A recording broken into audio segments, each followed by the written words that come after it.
আমাদের chief অ্যাডভাইজারের Japan সফরের আজকে দ্বিতীয় দিন, খুবই ইম্পর্টেন্ট দিন। সকালে আপনি জানেন যে চিফ অ্যাডভাইজার নিকেই ফোরামে 30th নিকেই ফোরামে কথা বলেছেন। উনি এশিয়ার যে ক্রাইসিসগুলো, পিস বিল্ডিং, এগুলো সবকিছু নিয়ে উনি আলোকপাত করেছেন। ওই স্পিচটা আমরা আপনাদের সাথে শেয়ার করেছি। আর এর পরপরই যেটা হয়েছে যে মাহাথির মোহাম্মদের সাথে ওনার একটা বায়োলেটারাল মিটিং ছিল। মাহাথির মোহাম্মদ জানেন আগামী এই জুলাইয়ের 10 তারিখে 100 বছর করছেন। উনি আগেই তাকে হ্যাপি বার্থডে জানিয়েছেন। তো তারা দুইজনে মিলে দেশের বাংলাদেশের এই যে অভূতপূর্ব যেই একটা আপরাইজিং হলো, গণ অভ্যুত্থান, সেগুলো নিয়ে আলাপ করেছেন। বাংলাদেশি মানুষের যে পুরো পৃথিবী জুড়ে যে তারা সুনামের সাথে বিভিন্ন জায়গায় কাজ করছেন সেগুলো নিয়ে কথা হয়েছে। এবং বাংলাদেশ যে আসিয়ানের মেম্বারশিপের জন্য আমরা যে চেষ্টা করছি, প্রফেসর ইউনূস তাকে আন্তরিকভাবে অনুরোধ করেছেন যে উনি যাতে এই বিষয়টা দেখেন এবং উনি যেন উনার যে স্ট্যাচার, উনার যে সুনাম, সেটাকে ইউজ করে বাংলাদেশের হয়ে কথা বলেন। উনি বাংলাদেশের বিষয়ে খুবই, এবং বাংলাদেশকে ইনভাইট করেছেন, মাহাথির মোহাম্মদকে বাংলাদেশে ভিজিট করার জন্য ইনভাইট করেছেন। মাহাথির মোহাম্মদ এখনো স্ট্রং আছেন। মাহাথির মোহাম্মদ বলেছেন যে উনি বাংলাদেশের ফ্রেন্ড থাকবেন এবং বাংলাদেশের এই যে আসিয়ানের বিষয়টা দেখবেন।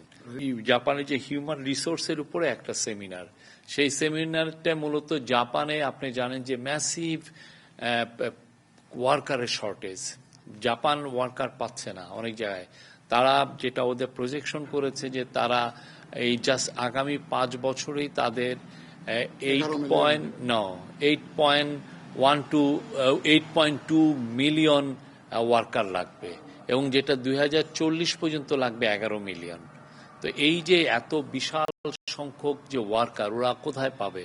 আগে যেটা হতো যে জাপানে ইন্দোনেশিয়া আসতো, জাপানে ভিয়েতনাম থেকে লোক আসতো, জাপানে মায়ানমার থেকে, এইটা 3টা ছিল মোস্ট ইম্পর্টেন্ট সোর্স যারা এখানে এসে কাজ করতো। কিন্তু যেটা হচ্ছে যে ইন্দোনেশিয়ার ইকোনমি খুব ভালোভাবে বুমিং হচ্ছে, ফলে ইন্দোনেশিয়া থেকে লোক এই জাপানে আসাটা অনেকটা কমে এসছে। একইভাবে ভিয়েতনামেরও ইকোনমি বুমিং, ভিয়েতনাম থেকে ওয়ার্কার আসছে না। বাকি ছিল মায়ানমার, কিন্তু মায়ানমারের যেটা হয়েছে যে ওইখানে একটা সিভিল ওয়ার হচ্ছে বলে মায়ানমার থেকে অনেকেই যাচ্ছে না, ওদের অনেক ধরনের স্যাংশন ওরা ফেস করছে। তো এখন মূলত জাপানে ওয়ার্কার আসতেছেন হচ্ছে নেপাল থেকে। তো নেপাল তো অত বড় দেশ না, অত ওয়ার্কার পাঠাতেও পারছে না।